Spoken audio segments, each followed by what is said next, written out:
Hello guys. की frames, intermediate frames. Animation करने से पहले क्या कुछ पता होना चाहिए? बहुत ज़रूरी है। चलिए देखते हैं। Hello guys.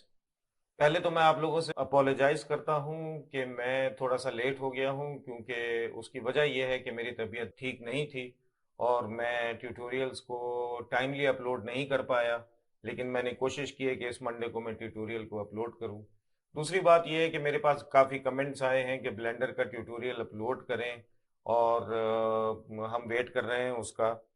तो मैं आप लोगों को ये बताना चाहता हूँ कि ब्लेंडर का ट्यूटोरियल ज़रूर अपलोड होगा, लेकिन मुझे एक सीक्वेंस में चलना है, मुझे उस सीक्वेंस में चलने दें थोड़ा सा। और ब्लेंडर के लिए मैंने काफ़ी एक्सरसाइजेस जो हैं वो कर ली हैं, और यकीनन मुस्तकबिल करीब के अंदर मैं ब्लेंडर का फ्लो जो है वो बहुत बढ़ा दूंगा। और मैं सिर्फ और सिर्फ आपसे ये कहना चाहता हूँ कि थोड़ा सा उसके लिए पेशेंस करें। मुझे पता है कि किस सीक्वेंस के अंदर चलना है। फॉर एग्जाम्पल, अगर आपने अभी माया पर काम किया है, आपको मॉडलिंग का थोड़ा सा सेंस आ गया है, तो उसके बाद ये बहुत ज़रूरी है कि आप एनिमेशन के टेस्ट को समझ सकें, और समझ सकें कि एनिमेशन करने से पहले जो कॉन्सेप्ट्स क्लियर होने चाहिए वो कौन से कॉन्सेप्ट्स हैं। क्योंकि होता ये है कि यहाँ पर लोग एनिमेशन शुरू कर देते हैं और उनको टूल्स तो पता चल जाते हैं, लेकिन उनके पास कोई प्रिंसिपल नहीं होता कि उनको एनिमेशंस को किन गाइडलाइंस के ऊपर फॉलो करके करना है। तो ये बहुत ज़्यादा ज़रूरी है आप लोगों के लिए, क्योंकि इवेंचुअली आप लोग एनिमेशन में जा रहे हैं और 3D मॉडलर या एनिमेटर बनने के लिए जा रहे हैं। उसके लिए ये बहुत ज़रूरी है कि आपके कॉन्सेप्ट्स क्लियर हों। याद रखिएगा कि कॉन्सेप्ट्स अगर आपके क्लियर हैं, आपको इंडस्ट्री में दूसरे लोगों से एज मिल सकती है। अदरवाइज एनिमेटर्स बहुत ज़्यादा हैं पाकिस्तान में, इंडिया में, बांग्लादेश में और दूसरे मुल्कों में, लेकिन हर एनिमेटर जो है वो इतना प्रोफेशनल नहीं होता। उसकी वजह यही है कि वो लोग जो अपने कॉन्सेप्ट्स को बाय लॉ, बाय प्रिंसिपल लेकर आगे चलते हैं, वही इसके अंदर सही मानों में इसकी अंडरस्टैंडिंग कर सकते हैं। तो ये बहुत ज़रूरी था मेरे लिए कि मैं आप लोगों को एनिमेशन का टेस्ट दे सकूं, उसको इंट्रोड्यूस करा सकूं। I will come back to Blender modelling and Maya modelling again, वो मसला कोई नहीं है। लेकिन अभी आप लोगों को एनिमेशन को थोड़ा सा समझना जरूरी है, ताकि आप एनिमेशन में बहुत सारी चीजें जो हैं वो समझकर अब अपने ऑब्जेक्ट्स को अंडरस्टैंड कर सकें और उनको एनिमेशन के लिए तैयार कर सकें। मेरा आज का जो टॉपिक है वो बेसिकली अंडरस्टैंडिंग ऑफ की फ्रेम्स एंड इंटरमीडिएट फ्रेम्स है, और ये कंटिन्यू होगा प्रिंसिपल्स ऑफ एनिमेशन की तरफ। मैं कोशिश करूंगा कि इस ट्यूटोरियल में प्रिंसिपल्स ऑफ एनिमेशन की तरफ पहुंच जाऊं, जो कि बेइंतहा जरूरी टॉपिक है। उसको समझना वो एनिमेशन की जेस्ट है, फाउंडेशन है, उसको समझना बहुत जरूरी है। इसी तरह से की फ्रेम्स के कॉन्सेप्ट को समझना भी बेइंतहा जरूरी है, और इंटरमीडिएट फ्रेम्स को भी समझना बहुत जरूरी है। इस ट्यूटोरियल का ताल्लुक किसी 3D सॉफ्टवेयर से नहीं है। स्पेसिफिकली अगर मैं ये कहूं कि Maya, Blender, Max, Softimage 3D, Crystal Topaz, कोई भी सॉफ्टवेयर जो है वो इन सारे प्रिंसिपल्स को टूल्स प्रोवाइड करता है, और ये सारे के सारे प्रिंसिपल्स के टूल्स उन सॉफ्टवेयर्स में मौजूद होते हैं। अगर कोई ऐसा सॉफ्टवेयर मौजूद है जिसके पास ये फैसिलिटी नहीं है, तो उस सॉफ्टवेयर पे तो वैसे ही काम करना बेकार है। लेकिन ऐसा नहीं है। अब जितने भी सॉफ्टवेयर मौजूद हैं, चाहे माया हो चाहे ब्लेंडर हो, उन सब के अंदर ये सारे के सारे टूल्स मौजूद हैं जो कि प्रिंसिपल्स ऑफ एनिमेशन को फॉलो करते हैं। अगर आप चाहेंगे, यानी कि अगर आप प्रिंसिपल्स ऑफ एनिमेशन को अप्लाई करना चाहेंगे, तो ये सारे के सारे सॉफ्टवेयर्स वो टूल्स प्रोवाइड करते हैं जिनसे कि आप इन प्रिंसिपल्स को एक्यूरेटली, प्रिसाइसली फॉलो कर सकते हैं। लेकिन उसके लिए जाहिर सी बात है कि जरूरी है कि आपको प्रिंसिपल्स की आगाही होनी चाहिए, आपको पता होना चाहिए कि प्रिंसिपल्स एनिमेशन के हैं क्या, और की फ्रेमिंग का कॉन्सेप्ट क्या है। तो सबसे पहले तो मैं आपको एनिमेशन को डिफाइन कर दूं। एनिमेशन क्या है? मेरी अपनी एक डेफिनेशन है, any change in object, any change in object with respect to time is defined as animation। यानी कि कोई भी ऑब्जेक्ट 3D स्पेस में या 2D स्पेस में कहीं पर भी रखा हो, थोड़ा सा वक्त गुजरने के बाद उसमें किसी भी किस्म की कोई चेंज आए, उसकी पोजीशन में चेंज आए, उसकी रोटेशन में चेंज आए, उसकी स्केलिंग में चेंज आए, उसकी विजिबिलिटी में चेंज आए, या उसके अपने शेप में चेंज आए, यानी कि वो डिस्टॉर्ट हो जाए या उसकी फॉर्म चेंज हो जाए, लेकिन ये सब होने के लिए एक वक्त दरकार होता है।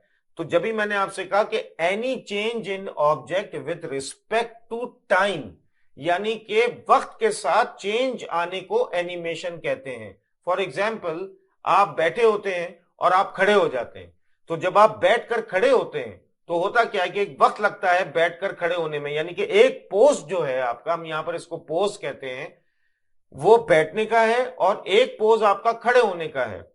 इन दोनों पोजेस में जो चेंज ओवर आया है उसमें जितना टाइम लगा है, उस टाइम को लेकर और इस चेंज को लेकर इस पूरे प्रोसेस को एनिमेशन कहा जाता है।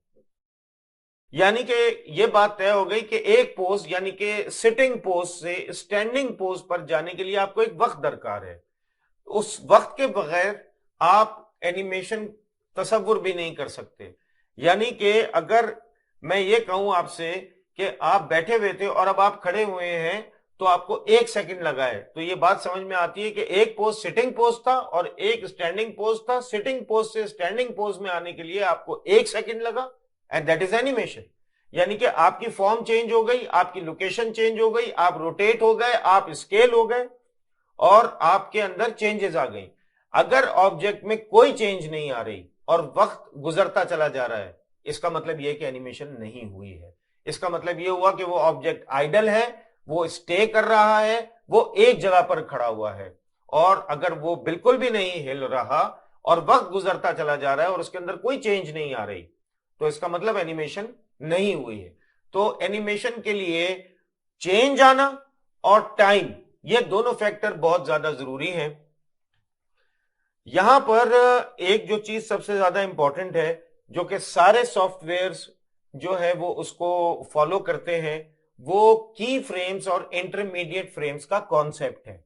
लेकिन उससे पहले मैं आप लोगों को कुछ इंफॉर्मेशन देना चाहता हूं, और वो ये है कि हमारे पास 3 बुक्स हैं। पहली बुक रिचर्ड विलियम की है जिसका नाम है द एनिमेटर्स सर्वाइवल किट। ये नाम देख लीजिए, मैं ये आप लोगों को यहां पर दिखा रहा हूं, Richard Williams the animator's survival kit. दूसरी बुक हमारे पास जो है वो है cartoon animation by Preston J Blair. Cartoon animation by Preston J Blair. और तीसरी बुक हमारे पास है the illusion of life Disney animation by Frank Thomas and Ollie Johnston. ये 3 बुक्स आपकी जिंदगी का हिस्सा होना चाहिए। अगर आपने इस फील्ड में आगे बढ़ना है तो ये 3 बुक्स हासिल करने की कोशिश करें। मैं आप लोगों को यह बता देता हूं कि इल्यूजन ऑफ लाइफ यानी कि ये वाली book by Frank Thomas and Ollie Johnston और द एनिमेटर सर्वाइवल किट, ये तो आपको या तो कहीं से पीडीएफ लेनी पड़ेगी या फिर इस बुक को आपको अमेजॉन से या किसी भी और पब्लिशर से इसको खरीदना पड़ेगा। और अगर आप चाहें तो शायद ये किसी वेबसाइट के ऊपर फ्री मौजूद हो और आप ये वहां से ले सकें। लेकिन ये जो सेकंड बुक है cartoon animation by Preston J Blair, ये बुक आपको इंटरनेट के ऊपर मिल जाएगी। सिर्फ और सिर्फ मिल नहीं जाएगी, आप इसको डाउनलोड भी कर सकते हैं और इसके साथ साथ आप इसको अगर चाहें तो इसका रिव्यू आप ऑनलाइन इंटरनेट पर कर सकते हैं। मैं इसका लिंक आपको नीचे डिस्क्रिप्शन में दे दूंगा। ये लिंक है इसका। अगर आप देखें तो कार्टून एनिमेशन जो है वो उन्होंने यहां पर दी हुई है और ये डाउनलोड भी हो सकती है। अगर मैं इसको प्ले करता हूं यहां से तो ये बुक, ये रहे प्रेस्टन जे ब्लेयर, और ये जो लोग हैं इनको एनिमेशन गॉड्स कहा जाता है। ये वो लोग हैं जिन्होंने एनिमेशन को सही मानों में फ्रेम बाय फ्रेम के कॉन्सेप्ट्स के ऊपर इजाद किया है। तो ये प्रेस्टन जे ब्लेयर की बुक है। इस बुक को आपको पढ़ना होगा, इसको समझना होगा और ये आपकी जिंदगी का हिस्सा होगी। ये रेफरेंस बुक्स हैं। ये नहीं है कि आपने एक दफा पढ़ ली और उसके बाद ये आपको याद हो गई। इसके अंदर वो आपको फेशियल एक्सप्रेशंस, कैरेक्टर बिल्डिंग और ये सारी की सारी चीजें जो है वो सिखा रहे हैं। और अगर आप देखें तो यहां पर आपको बहुत सारी चीजें ऐसी नजर आएंगी जो कि इन्होंने फ्रेम बाय फ्रेम कर दी हैं। और ये याद रखिएगा कि जो इनके फ्रेम्स हैं और जो इनके पोजेस हैं वो फाइनल अथॉरिटी हैं, मतलब उसके अंदर कोई गड़बड़ नहीं है, ऐसा नहीं है कि कोई फ्लॉ हो। तो इन बुक्स को आपने देखना है और हासिल करने की कोशिश करनी है। मैं बार बार कह रहा हूं कि cartoon animation by Preston J Blair जो है वो तो आपको इंटरनेट के ऊपर मिल जाएगी और मैं लिंक दे दूंगा।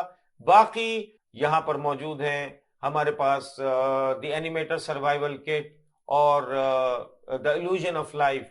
ये आपको हासिल करनी पड़ेगी, या तो आप अमेजोन से मंगवाएं या फिर ये कि कहीं से आपको इसकी पीडीएफ मिल जाए। और पीडीएफ आपके पास अगर ऑनलाइन आपको मिल जाए तो बहुत अच्छा है, कोशिश करें कि उनको हासिल करें। ये 3 बुक्स आपके पास होनी चाहिए। अब हम आते हैं की फ्रेम एनिमेशन की तरफ। और अगर मैं इस वक्त, ये याद रखिएगा, देखिए मैंने आप ही लोगों के लिए यहां पर माया भी खोला हुआ है और मैंने यहां पर ब्लेंडर भी खोला हुआ है और यहां पर भी मैंने एनिमेशन की हुई है। अगर आप देखें यहां पर भी एनिमेशन हुई हुई है ब्लेंडर के ऊपर और माया के ऊपर। मैं अभी कर दूंगा आपके सामने। मैं सिर्फ और सिर्फ आप लोगों को यह बताना चाह रहा हूं कि यह ट्यूटोरियल सॉफ्टवेयर स्पेसिफिक नहीं है। अब अगर आप देखें तो यहां पर आपको ये 3D स्पेस नजर आ रही है। होता क्या था, होता यह था कि हमेशा फाइनल पोज बनाने वाले आर्टिस्ट अलग होते थे और उन पोजेस के बीच में इंटरमीडिएट पोजेस बनाने वाले आर्टिस्ट अलग होते थे। जो इंटरमीडिएट पोजेस बनाते थे यानी कि उनके फाइनल पोजेस के बीच के पोजेस बनाते थे, उन वो आर्टिस्ट फाइनल पोज बनाने वाले आर्टिस्ट के असिस्टेंट होते थे। तो उन आर्टिस्ट को इंटरमीडिएट आर्टिस्ट कहा जाता है और वो जो कि फाइनल पोज बनाया करते थे उनको की फ्रेम आर्टिस्ट कहा जाता था। अब याद रखिएगा, की फ्रेम एंड इंटरमीडिएट। अब यानी कि अगर मैं आपको इसकी एग्जांपल दूं तो वो एग्जांपल कुछ इस तरह से है। मैं ये प्रेस्टन जे ब्लेयर के ही एक इमेज को यहां पर उन्हीं की बुक से लेकर खोल रहा हूं और ये मैं आपको ये इमेज दिखा रहा हूं। ये बेसिकली अगर आप देखें तो ये वॉक साइकिल है जो कि प्रेस्टन जे ब्लेयर ने इनके फाइनल पोजेस बना दिए हैं। हम यहां पर अगर देखें तो ये पोज एक उन्होंने बनाया है और ये पोज बनाने के बाद शायद उसके बाद उन्होंने ये पोज बना दिया, ये 2 पोजेस बना दिए और उसके बाद उन्होंने ये तीसरा पोज बना दिया। ये तो हो गया फाइनल पोजेस। इसके बाद जो इंटरमीडिएट आर्टिस्ट था उसने क्या किया, उसको उसके पास ये ड्राइंग गई, उसने क्या किया कि इस पोज को देखा और इस पोज को देखा और उसके रेलेवेंट पोजेस बना दिए 1 2 एंड 3। और उसके बाद इस फाइनल पोज को देखा और इस फाइनल पोज को देखा और उसके कंटिन्यूएशन में उसने इंटरमीडिएट पोजेस बना दिए। तो ये जो रेड सर्कल्स आपको नजर आ रहे हैं ये इंटरमीडिएट आर्टिस्ट का काम है और ये जो येलो सर्कल्स आपको नजर आ रहे हैं ये की फ्रेम आर्टिस्ट का काम है। इसका मतलब क्या हुआ कि की फ्रेम आर्टिस्ट ने की फ्रेम्स बना दिए। अब मैं आपको 3D की जबान में इसको समझाने की कोशिश कर रहा हूं। उसने पहला एक ये फ्रेम बनाया जिसको मैं पहले पोज कह रहा था, अब मैं उसको फ्रेम कह रहा हूं। उसने पहला ये फ्रेम बनाया, की फ्रेम आर्टिस्ट ने दूसरा ये फ्रेम बनाया, की फ्रेम आर्टिस्ट ने ये तीसरा ये फ्रेम बनाया। हो सकता है कि इंटरमीडिएट आर्टिस्ट की फ्रेम आर्टिस्ट से ये कहे कि सर आपने जो ये वाला पोज बनाया है ना ये काफी नहीं है, मुझे एक और की फ्रेम पोज भी चाहिए। यानी कि वो आपसे ये कह सकता है कि मुझे एक और की फ्रेम पोज भी चाहिए और वो आपको मुझे बनाकर देना पड़ेगा। ऐसे नहीं होगा क्योंकि मेरे पास अभी भी कंटिन्यूएशन नहीं है। तो जो की फ्रेम आर्टिस्ट है उसने क्या किया कि उसने फिर एक ये पोज बना दिया और अब इंटरमीडिएट आर्टिस्ट ने इसको एज अ की फ्रेम लिया, इसको एज अ की फ्रेम लिया, इसको एज अ की फ्रेम लिया और इन दोनों की फ्रेम्स को उसने ज्वाइन किया इस इंटरमीडिएट फ्रेम से, और इन दोनों की फ्रेम्स को उसने ज्वाइन किया इस इंटरमीडिएट फ्रेम से। ये होती थी ट्रेडिशनल एनिमेशन जो कि आप पहले देखा करते थे एबीसी कार्टून की, वॉल्ट डिज्नी की, और बहुत सारी इस तरह के कार्टून्स हैं जो कि स्नो वाइट वगैरह, जो कि बहुत पहले के कार्टून्स हैं, और उनमें ये ट्रेडिशनल एनिमेशन होती थी, मैनुअल स्केचिंग होती थी। तो उसके अंदर ये इंटरमीडिएट आर्टिस्ट है और ये आपका की फ्रेम आर्टिस्ट है। की फ्रेम आर्टिस्ट फाइनल पोजेस बनाकर क्लू देता है और इंटरमीडिएट आर्टिस्ट उन की फ्रेम्स को इन कंटिन्यूएशन बीच में पोजेस बनाकर, फ्रेम्स बनाकर ज्वाइन कर देता है। इसका मतलब यह हुआ कि इंटरमीडिएट आर्टिस्ट जो है वो असिस्टेंट है की फ्रेम आर्टिस्ट का। अगर की फ्रेम आर्टिस्ट की फ्रेम्स बनाकर दे ही नहीं तो इंटरमीडिएट आर्टिस्ट पोजेस या इंटरमीडिएट फ्रेम्स बना ही नहीं सकता। अब मैंने ये सारी की सारी बातें आपको क्यों बताई हैं, उसकी वजह यह है कि वी कम बैक टू माया और ब्लेंडर, और अब यहां पर आप देखें कि ये आपको टाइमलाइन नजर आ रही है। याद रखिएगा कि एक सेकंड में 25 फ्रेम्स बन सकते हैं, यानी कि अगर मैं एक सेकंड को तोड़ना चाहूं तो मैं उसके अंदर 25 पोजेस बना सकता हूं, और पोजेस को हम यहां पर क्या कह रहे हैं, फ्रेम्स। Poses equals frames. तो अगर मैं आपसे कहता हूं की पोजेस, इसका मतलब है की फ्रेम्स। अगर मैं आपसे कहता हूं इंटरमीडिएट पोजेस, इसका मतलब है इंटरमीडिएट फ्रेम्स। तो अब आप एक सेकंड में 25 फ्रेम्स बना सकते हैं, यानी कि 25 इमेजेस बना सकते हैं ट्रेडिशनल एनिमेशन के हिसाब से। एक सेकंड में 30 फ्रेम्स बना सकते हैं, और एक सेकंड में 24 फ्रेम्स बना सकते हैं। ये 3 क्राइटेरियाज हैं हमारे पास। अब आजकल की सूरत हाल में 25 फ्रेम्स और 30 फ्रेम्स भी आहिस्ता आहिस्ता ऑब्सोलीट हो चुके हैं, क्योंकि अब हमारा ताल्लुक हाई डेफिनेशन से है, HD से है। 1920 बाई 1080 पे कम से कम हम काम कर रहे होते हैं, या फिर हम उससे ऊपर जाते हैं और फीचर फिल्म फॉर्मेट के ऊपर जाते हैं। जब हम ऐसा करते हैं तो वहां पर एक सेकंड में 24 फ्रेम्स से हम लिंक होते हैं और हमारा वास्ता 24 फ्रेम्स पे पड़ता है, यानी कि एक सेकंड में हमें 24 फ्रेम्स बनाने होते हैं। इसका मतलब यह हुआ कि अब आप 25 फ्रेम्स पर सेकंड या 30 फ्रेम्स पर सेकंड को भी फिलहाल भूल जाइए, अभी उसकी जरूरत नहीं है। हम 24 फ्रेम्स के ऊपर बात कर रहे हैं।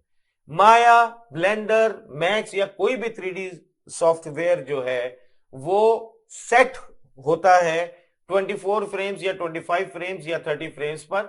मैं आपको ये यहां पर दिखा सकता हूं। अगर मैं यहां पर माया में प्रेफरेंसेस में चला जाऊं तो ये देखिए प्लेबैक स्पीड 24 फ्रेम्स पर सेकंड लिखी हुई है। इसका मतलब यह है कि मैंने माया को सेट किया हुआ है 24 फ्रेम्स पर सेकंड पर। अब मैं और कुछ देखता ही नहीं हूं, मैं चूंकि रेंडर ही फाइनल 1920 बाई 1080 के ऊपर तो एटलीस्ट करता हूं या उससे ऊपर जाता हूं। तो इसका मतलब ये हुआ कि अब आपका वास्ता जो एनिमेशन से पड़ेगा उसमें आप याद रखिएगा कि 24 फ्रेम्स पर सेकंड जो है वो आप यूज करेंगे, 25 फ्रेम्स आप और 30 फ्रेम्स को अब आप इग्नोर करेंगे।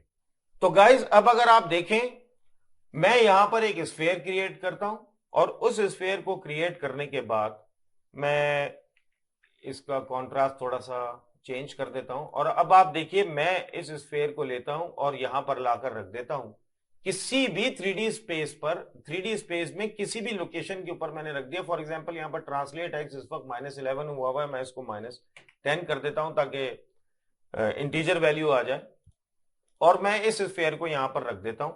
अभी ये आपको देखने की जरूरत नहीं है कि की फ्रेम कैसे दिए जाएंगे, इंटरमीडिएट फ्रेम्स कैसे होंगे और क्या होंगे। अभी सिर्फ कॉन्सेप्ट को समझिए, वो मैं आप लोगों को बाद में ट्यूटोरियल्स में समझाऊंगा जब मैं प्रॉपरली एनिमेशन के अंदर चला जाऊंगा, जो कि मैं जाने वाला हूं। लेकिन अभी आप सिर्फ और सिर्फ समझें कि देखिए सॉफ्टवेयर, चाहे ब्लेंडर हो, चाहे माया हो, चाहे मैक्स हो, या कोई भी 3D सॉफ्टवेयर हो, वो काम किस तरह से करता है। वो काम इस तरह से करता है कि की फ्रेम, याद रखिएगा की फ्रेमर आप होते हैं। की फ्रेमर कौन होता है, वो आप होते हैं।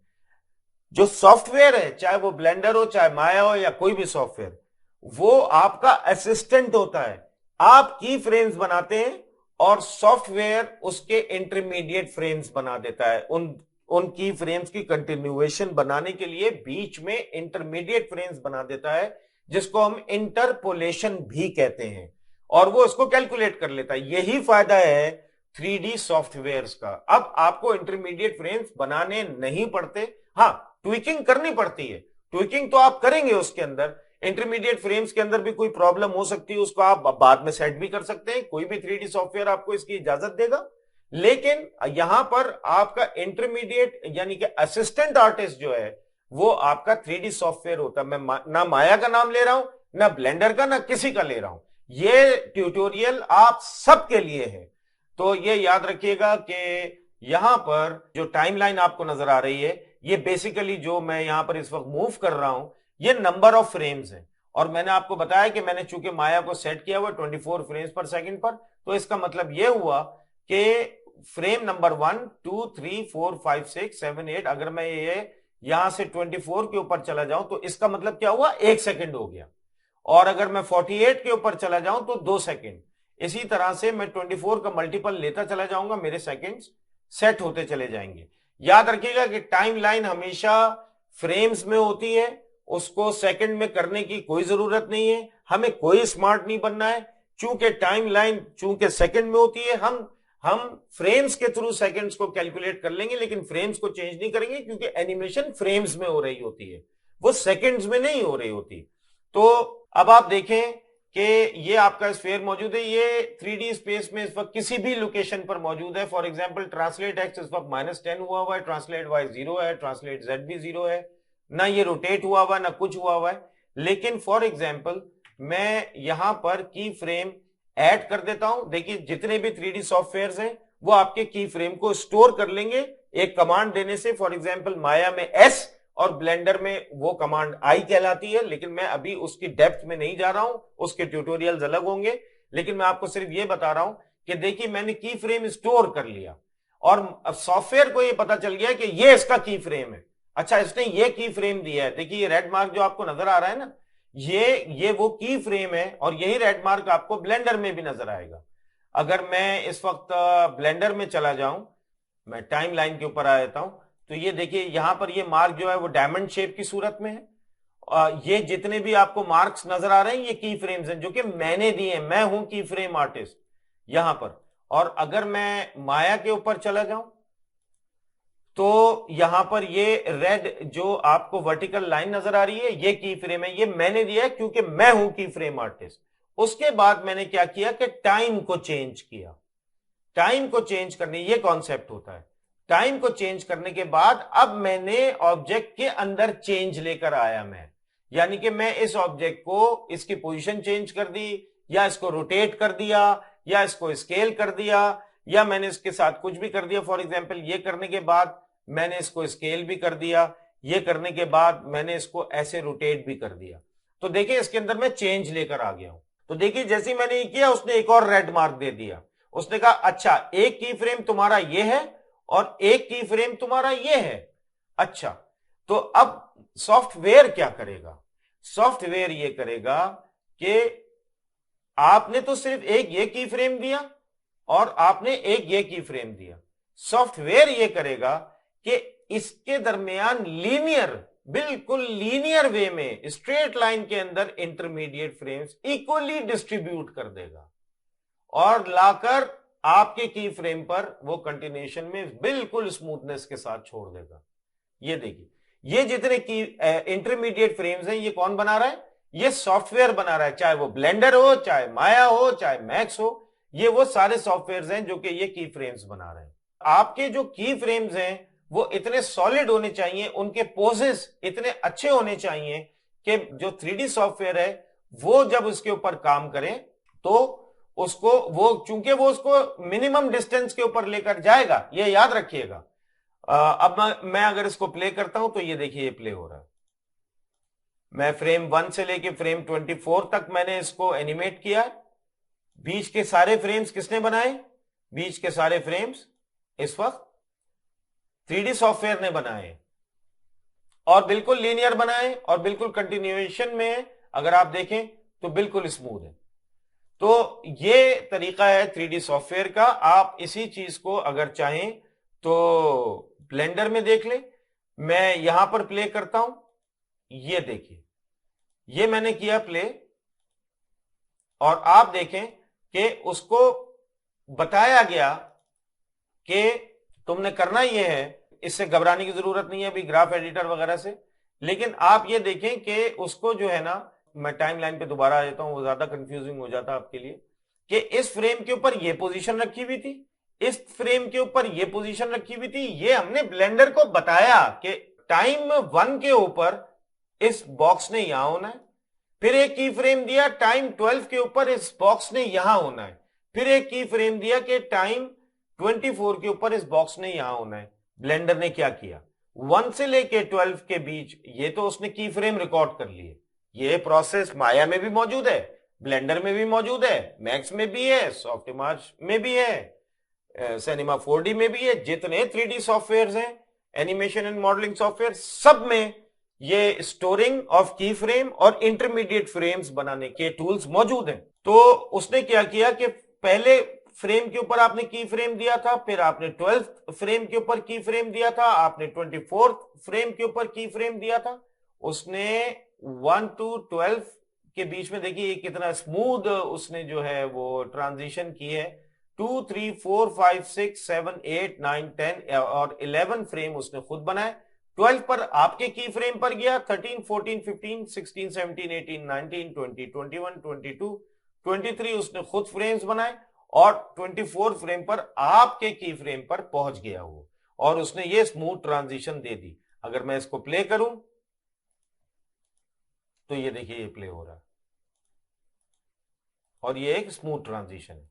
तो ये मैंने आपको माया और ब्लेंडर दोनों में दिखाया कि ये है वो कॉन्सेप्ट कि ये की फ्रेम्स हैं आपके, और ये बीच में जितने भी फ्रेम्स हैं। अब फॉर एग्जांपल आपने की फ्रेम ही गलत दिया हुआ है, आपने ये की फ्रेम जो है वो ये दे दिया है, और होना ये था कि इस की फ्रेम ने यहां होना था। तो देखिए मैंने इस की फ्रेम को चेंज कर दिया। अब ब्लेंडर क्या कर रहा है, ब्लेंडर ने उसको रिकॉर्ड कर लिया, और रिकॉर्ड करने के बाद अब वो उसको नीचे से लेकर आ रहा है क्यूब को, क्योंकि मैंने उसको ये इंफॉर्मेशन दी है कि नहीं भाई वो जो ऊपर की फ्रेम था वो गलत था, मैं इसको नीचे लेकर आ रहा हूं। तो उसने स्मूथ ट्रांजिशन जो है, वो यहां से कर दी। तो इसी तरह से माया करेगा, मैक्स करेगा, ब्लेंडर करेगा, सारे के सारे सॉफ्टवेयर करेंगे। तो ये जो जो प्रोसेस है, ये जो हमें करना है वो तो हम कर ही लेंगे कि ये किस तरह से होगा, की फ्रेम्स किस तरह से रिकॉर्ड होंगे, उसके ट्यूटोरियल्स आगे आ रहे हैं। लेकिन इस कॉन्सेप्ट को समझ लीजिए। होता क्या है कि मैं अब आप लोगों को इस चीज को एक डायग्राम से समझाता हूं, और वो मैंने आप लोगों के लिए स्पेशली तैयार की है। और मैं ये की फ्रेम का कॉन्सेप्ट आपको यहां से भी देता हूं कि ये पॉइंट ए होता है 3D स्पेस में, ये पॉइंट बी होता है 3D स्पेस में। आप यहां एक की फ्रेम देते हैं, और आप अपनी एनिमेशन को डिफाइन करने के लिए यहां एक की फ्रेम देते हैं, क्योंकि आप ये समझ रहे होते हैं कि मुझे अपने ऑब्जेक्ट को यहां से चेंज करवाना है विद रिस्पेक्ट टू टाइम, और यहां पर लेकर जाना है। टाइम कितना भी हो, 2 सेकंड है, 3 सेकंड है, यानी कि 48 फ्रेम्स है, 72 फ्रेम्स है। 72 फ्रेम्स का मतलब 24 फ्रेम्स पर सेकंड के हिसाब से 3 सेकंड, 48 फ्रेम्स का मतलब 2 सेकंड, और 24 फ्रेम्स का मतलब 1 सेकंड या 10 सेकंड है। तो जितना भी टाइम है, आपने पहले यहां पर की फ्रेम रिकॉर्ड किया टाइम 1 या टाइम 0 के ऊपर, फिर आपने टाइम को चेंज किया। टाइम को चेंज करने के बाद आपने ऑब्जेक्ट की लोकेशन को, या उसकी स्केलिंग को, या उसकी रोटेशन को, या उसकी विजिबिलिटी को, या उसकी शेप को, या उसकी फॉर्म को, किसी भी चीज को चेंज किया। जो भी चेंज आपने की वो आपने की विद रिस्पेक्ट टू टाइम, और सॉफ्टवेयर से कहा कि इसको भी रिकॉर्ड कर लो। उसने उस टाइम को भी रिकॉर्ड कर लिया, और उसने उस चेंज को भी रिकॉर्ड कर लिया। तो ये थी लोकेशन 1, रोटेशन 1, स्केल 1, फॉर्म 1, यानी कि इसका शेप। और उसके बाद आपने लोकेशन 2 ये कर दी इसी ऑब्जेक्ट की, और रोटेशन 2 ये कर दी, स्केल 2 ये कर दिया, फॉर्म 2, यानी कि आप सब चीजों के अंदर चेंज लेकर आ गए with respect to time. Object ये रहा आपका। अब अगर आप देखें तो सॉफ्टवेयर ने क्या किया, जब आपने प्ले किया सॉफ्टवेयर ने ये इंटरमीडिएट फ्रेम पहले बनाया, फिर एक और बनाया, फिर ये बनाया, फिर ये बनाया, फिर ये बनाया, ये बनाया, ये बनाया। मैं यहां पर 22 फ्रेम्स नहीं बना सकता था। मैं सिर्फ और सिर्फ आपको एग्जांपल दे रहा हूं कि ये हैं वो इंटरमीडिएट फ्रेम्स जो कि सॉफ्टवेयर बना रहा है, और ये वो की फ्रेम्स हैं जो कि आप बना रहे हैं। तो वो यहां से लेके यहां तक इस चेंज की ट्रांजिशन को इन इंटरमीडिएट फ्रेम से कवर करता है, और यही सॉफ्टवेयर की 3D सॉफ्टवेयर की खूबसूरती है। माजी में इंटरमीडिएट फ्रेम्स के लिए आर्टिस्ट होते थे, अब उन आर्टिस्ट की एज सच 3D एनिमेशन में जरूरत नहीं है। और की फ्रेम आर्टिस्ट कौन है? वो आप हैं।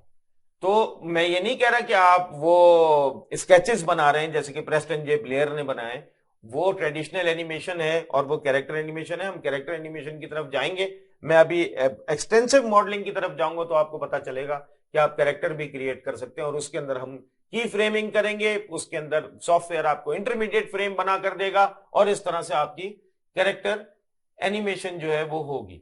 तो अब इसको आप फिर दोबारा से नोट कर ले, मैं इसको रिवर्स में लेकर गया हूं कि आपने टाइम 1 के ऊपर फॉर एग्जांपल ये लोकेशन, ये रोटेशन, ये स्केलिंग और ये फॉर्म रखी थी इस ऑब्जेक्ट की, और टाइम 24 पे, फॉर एग्जांपल मैं 24 कह देता हूं, आपने इस ऑब्जेक्ट को यहां से यहां मूव किया टाइम 24 के ऊपर, लोकेशन 2, रोटेशन 2, स्केल 2 और फॉर्म 2। उसके बाद आपने दोनों की फ्रेम्स को टाइम के हिसाब से रिकॉर्ड कर लिया, 3D सॉफ्टवेयर ने इसको रिकॉर्ड कर लिया। चाहे वो ब्लेंडर हो, मैक्स हो, माया हो, वो ये सारे सॉफ्टवेयर बड़ी खूबसूरती से और बड़ा एक्यूरेटली, बड़ा प्रिसाइसली रिकॉर्ड कर लेंगे इसको। और रिकॉर्ड करने के बाद जब आप प्ले बैक करेंगे तो ये जो काम आपको अभी बीच में नजर आ रहा है ऑरेंज सर्कल्स, ये इंटरमीडिएट फ्रेम्स हैं जो कि आपके की फ्रेम्स को ब्रिज कर रहे हैं, और ये इंटरमीडिएट फ्रेम बिल्कुल स्मूथ है, और ये काम आपके 3D सॉफ्टवेयर का है। इसी तरह से अगर मैं दूसरी एग्जाम्पल की तरफ जाता हूं तो यहां पर देखिएगा कि हुआ यह कि मैं ये नहीं चाह रहा था कि मेरा ऑब्जेक्ट स्ट्रेट जाए यहां पर लोकेशन बी पर, तो मैं ये चाह रहा था कि मेरा ऑब्जेक्ट थोड़ा सा डेविएट हो अपने पाथ से, एक और लोकेशन के ऊपर जाए, और उस लोकेशन के बाद जो है वो फाइनली पॉइंट बी की तरफ जाए। तो ये तो सॉफ्टवेयर को नहीं मालूम। सॉफ्टवेयर को अगर आप ये की फ्रेम नहीं देंगे बीच में, तो वो तो मिनिमम डिस्टेंस कवर करेगा आपके इस की फ्रेम से इस की फ्रेम के चेंज को, वो लिनियरली डिवाइड कर देगा, और यहां से आपके ऑब्जेक्ट को मूव करा के इंटरमीडिएट फ्रेम्स बनाकर इस पोजीशन के ऊपर ले आएगा, इस की फ्रेम के ऊपर ले आएगा। लेकिन अगर आप चाहते हैं कि आपका ऑब्जेक्ट इस तरह से डेविएट होकर जाए, तो आपको एक और की फ्रेम देना पड़ेगा। जब आपने एक और की फ्रेम दिया यहां पर, तो अब ऑब्जेक्ट के समझ में आया कि अच्छा, पहले मुझको इधर जाना है और फिर मुझको इधर जाना है। और ये उसको कैसे पता चला कि पहले इधर जाना है? क्योंकि आपने फॉर एग्जांपल 24 फ्रेम्स थे, यानी कि 1 सेकंड था, आपने कहा 12th फ्रेम के ऊपर मेरा की फ्रेम है, फिर 24th फ्रेम पे मेरा की फ्रेम है। तो आपने जो पहले दिया है टाइम में, सॉफ्टवेयर सबसे पहले उसकी इंटरमीडिएट फ्रेम्स बनाएगा, वहां तक आपके ऑब्जेक्ट को लेकर जाएगा। और अगर हम इसको अब देखें तो वो अब इस तरह से काम करेगा। पहले वो यहां आएगा, इंटरमीडिएट फ्रेम बनाएगा, और देखिए फिर लिनियर बना रहा है, और उसके बाद वो इस की फ्रेम के ऊपर आ जाएगा, और इस की फ्रेम पे को बिल्कुल मैच करने के बाद अब यहां से आगे जाएगा, और फिर फाइनली इस की फ्रेम के ऊपर आ जाएगा। तो अगर आप ये देख लें तो आपके ये बात समझ में आ रही होगी कि सॉफ्टवेयर काम किस तरह से करते हैं। सॉफ्टवेयर एनिमेशन में काम इस तरह से करते हैं, वो आपके इंटरमीडिएट फ्रेम आर्टिस्ट होते हैं, आपके असिस्टेंट होते हैं, मास्टर डिजाइन आपका होता है। ये की फ्रेम्स आपने दिए हुए हैं, अगर ये की फ्रेम यहां नहीं यहां होता तो ये इंटरमीडिएट फ्रेम्स यहां पर बन रहे होते। तो ये इस तरह से सॉफ्टवेयर जो है काम कर रहा होता है। मैं इसकी एक एग्जाम्पल आप लोगों को माया की बनी हुई एक एडवांस फाइल से देता हूं। वो ब्लेंडर में भी हो सकती है, वो मैक्स में भी हो सकती है, लेकिन मैं ये उम्मीद करता हूं कि ये चीज आपके समझ में अभी तक आ गई होगी। मैं जाता हूं इस सॉफ्टवेयर के अंदर, और ये देखिए मैं यही चीज आपको यहां पर करके दिखा देता हूं कि ये हमने यहां पर इस ऑब्जेक्ट को क्रिएट किया था। और अगर मैं फ्रेम नंबर 12 पे आ जाऊं, यानी कि टाइम में 24 से पहले आ जाऊं, और यहां पर आने के बाद मैं इसको खुद मूव कर दूं तो देखिए ये मैंने की फ्रेम दिया, देखिए रेड टिक आ गया। इसी तरह से अगर आप ब्लेंडर में देखें तो ब्लेंडर में भी यही काम हुआ है कि ये बीच में एक फ्रेम दिया हुआ है। अगर मैं इस फ्रेम को डिलीट कर दूं, फॉर एग्जाम्पल मैंने इसको डिलीट कर दिया, डिलीट की फ्रेम, मैंने इसको डिलीट कर दिया, तो ये देखिए ये लिनियर हो गया। अब उसके पास उसकी इंफॉर्मेशन है ही नहीं, वहां नहीं जाएगा वो। अब वो इंटरमीडिएट फ्रेम, फ्रेम 1 आपका की फ्रेम है, फ्रेम 24 आपका की फ्रेम है, और वो क्या करेगा 2 से लेके 22 तक 23 तक जो इंटरमीडिएट फ्रेम्स बनाएगा वो इन दोनों की फ्रेम्स के बीच में बनाएगा। लेकिन जब मैंने इसको ये की फ्रेम दिया और मैंने कहा कि नहीं ऑब्जेक्ट को आप नीचे कर लें थोड़ा सा, तो अब और वो टाइम में पहले जो लास्ट की फ्रेम है वो टाइम 24 फ्रेम पर है, लेकिन ये वाला की फ्रेम जो है वो टाइम 12th फ्रेम के ऊपर है, इसलिए उसने पहले इंटरमीडिएट फ्रेम ये बनाए और उसके बाद उसने इंटरमीडिएट फ्रेम यहां से कंटिन्यू किए और फाइनली अचीव किया उसने 24th फ्रेम। तो यही चीज मैंने यहां पर कर दी है। अब मैंने बीच में दे दिया तो देखिए पहले ऑब्जेक्ट यहां आएगा और अब उसके बाद वो किधर जाएगा 24th फ्रेम पर। क्योंकि मैंने यहां पर इसकी की फ्रेमिंग सही नहीं की हुई थी तो मैंने अब कर दिए, तो ये देखिए ये आपके पास की फ्रेमिंग हो गई। तो उसको इंफॉर्मेशन चाहिए, ये है वो आपके की फ्रेम जो कि आप दे रहे होंगे। तो अब अगर ये बात आप लोगों के समझ में आई है तो मैं एक फाइल आपके सामने लोड करता हूं। ये फाइल देखिएगा, ये मेरी ही बनाई हुई फाइल है, मैं किसी भी और रेफरेंस की फाइल्स को यूज नहीं करता। और अगर आप इस फाइल को आप देखें, ये वो कैरेक्टर एनिमेशन है जहां तक मुझे आप लोगों को पहुंचाना है और आप लोग बड़े आराम से पहुंचेंगे अगर आप पेशेंस रहे आपके अंदर और आप लोग मेरे साथ चलते रहे। मैं इसको प्ले करता हूं तो ये देखिए कि ये कैरेक्टर एनिमेशन हो रही है। ये एक ऐसा ऑब्जेक्ट है जिसके हाथ नहीं है, फनी है, लेकिन मैंने इसको अभी साइड व्यू में रखा हुआ है। और साइड व्यू में मैंने इसलिए रखा हुआ है इसको ताकि मैं आप लोगों को कुछ चीजें समझा सकूं। अब आप देखिए इसके अंदर गौर से क्या हो रहा है। हो ये रहा है कि अब मैं की फ्रेम और पोजेस को मिला दूंगा, यानी कि मैंने आपसे कहा था कि की फ्रेम इज अ पोज या पोज इज अ की फ्रेम।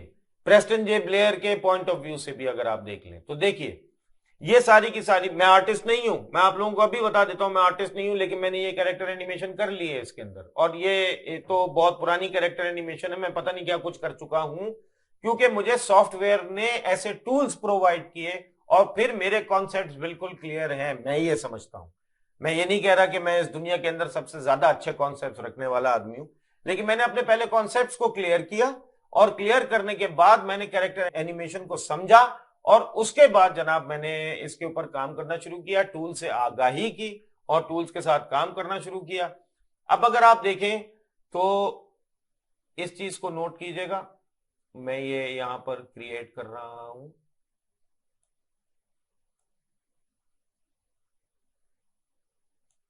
और अब अगर आप इसको देखें तो ये है पहला पोज। फॉर एग्जाम्पल ये थे, आप थे की फ्रेम आर्टिस्ट। उसके बाद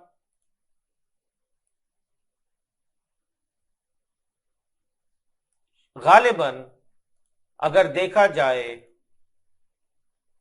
तो ये की फ्रेम आपने और बनाया एक, अगर आप इसको देखें ये की फ्रेम बना और ये आपने बनाया।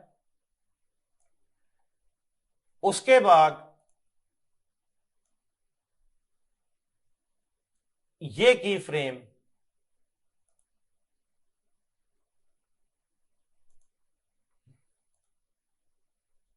आपने बनाया।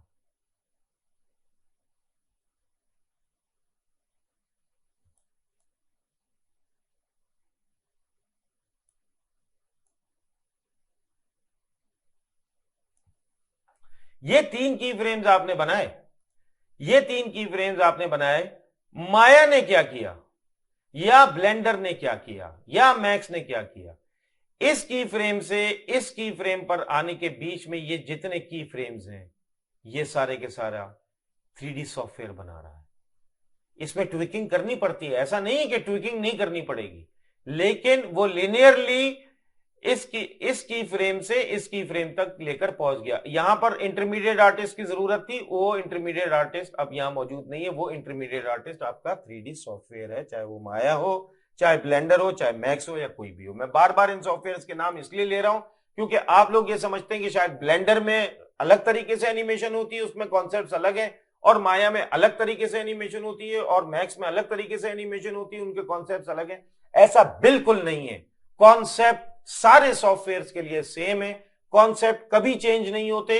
सिर्फ और सिर्फ ये सारे के सारे सॉफ्टवेयर्स टूल्स प्रोवाइड कर रहे हैं उन कॉन्सेप्ट्स को एग्जीक्यूट करने के लिए। किसी के टूल्स किसी लोकेशन पे रखे हुए हैं, किसी के टूल्स किसी लोकेशन पे रखे हुए हैं, लेकिन काम करने का तरीका ब्लेंडर में या माया में as far as character animation is concern, और दूसरी तरह की एनिमेशंस भी आप ले लीजिए, जनरल एनिमेशंस, काम करने का तरीका सेम है। कॉन्सेप्ट्स अगर आपके क्लियर हैं, आप ब्लेंडर पर काम कर सकते हैं, माया पे काम कर सकते हैं, मैक्स पे काम कर सकते हैं। सिर्फ और सिर्फ यही तो देखना है कि वो टूल्स वहां पर कहां मौजूद हैं, और उन टूल्स के ऊपर हम ट्यूटोरियल्स कर लेंगे, लेकिन कॉन्सेप्ट्स तो आपके क्लियर होने चाहिए। तो अगर आप ये देखिए, तो ये की फ्रेम आपने बनाया, और ये की फ्रेम आपने बनाया, और ये की फ्रेम आपने बनाया, और आप बनाते चले गए।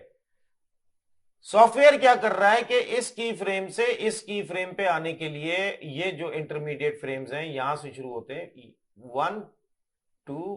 अब मैं आपको यहां पर फ्रेम बाय फ्रेम लेके जाता हूं। ये की फ्रेम आपका है 1 2 3, ये इंटरमीडिएट की फ्रेम्स हैं, ये किसके? सॉफ्टवेयर के। फिर ये की फ्रेम आपका आ गया, आपने ऑब्जेक्ट के अंदर जो आप चेंज लेकर आना चाह रहे थे with respect to time, frame number 7 तक आप लेकर आ गए। उसके बाद ये की फ्रेम आपका है, और उसके बाद 1 2 3 4 5 6 7, ये सारे इंटरमीडिएट फ्रेम्स, ये सारे के सारे 6 तक इंटरमीडिएट फ्रेम्स जो हैं वो सॉफ्टवेयर ने बनाए, और फिर आपका की फ्रेम आ गया। तो उसने आपके की फ्रेम्स को स्टोर किया हुआ है, और उनके बीच में जितनी भी ट्रांजिशन है, लिनियर और स्मूथ ट्रांजिशन, वो आपका 3D सॉफ्टवेयर दे रहा है, और वो आपका इंटरमीडिएट आर्टिस्ट है। तो ये जो आपको इस वक्त मैंने कॉन्सेप्ट दिया है, ये है की फ्रेमिंग का कॉन्सेप्ट।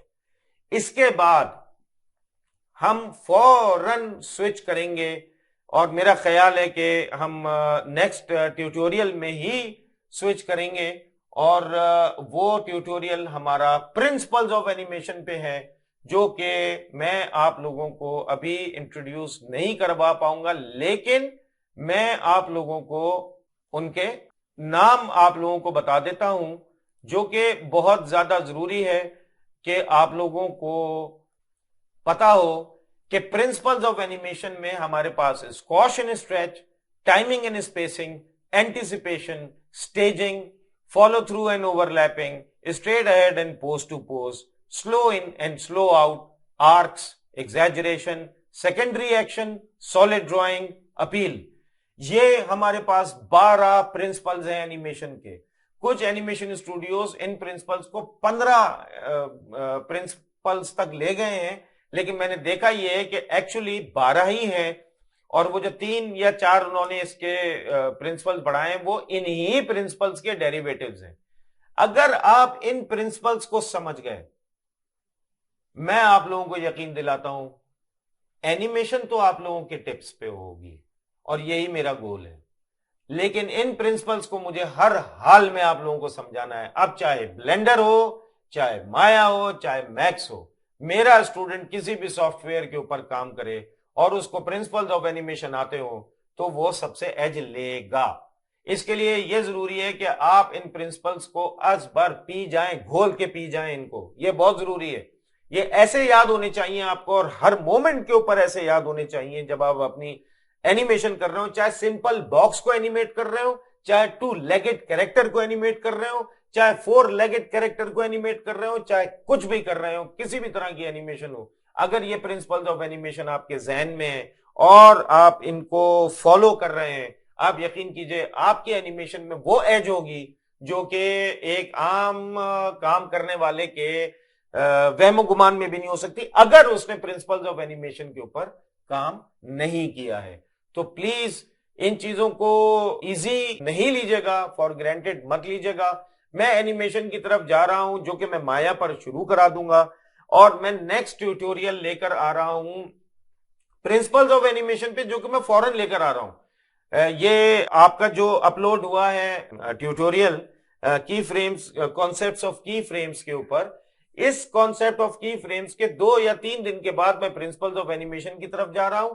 और ये प्रिंसिपल्स ऑफ एनिमेशन शायद 2 ट्यूटोरियल्स हो, लेकिन मैं इनको फौरन फौरन अपलोड करूंगा, क्योंकि मुझे अब ब्लेंडर की मॉडलिंग की तरफ जाना है।